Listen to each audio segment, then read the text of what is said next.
Today I'm going to show you how to relink a missing JPEG or replace a JPEG.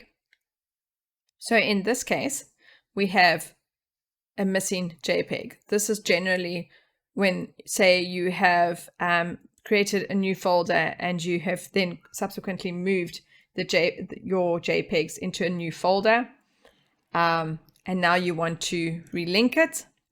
So what you can do is, you know where your JPEG is, so long as it's not deleted and completely missing, and you know where it is, you can say relink. So you right click it and you say relink clip, and you go into the folder where it is and you say select folder, and as you can see, it will then relink your JPEG. You can then also, if you've dropped in, say you've got a standard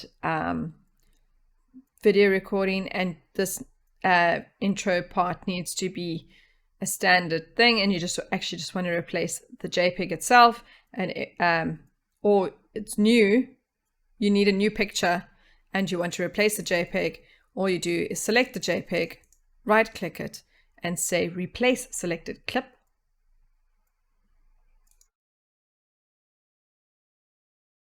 And you can select a JPEG or PNG and it will replace the selected clip.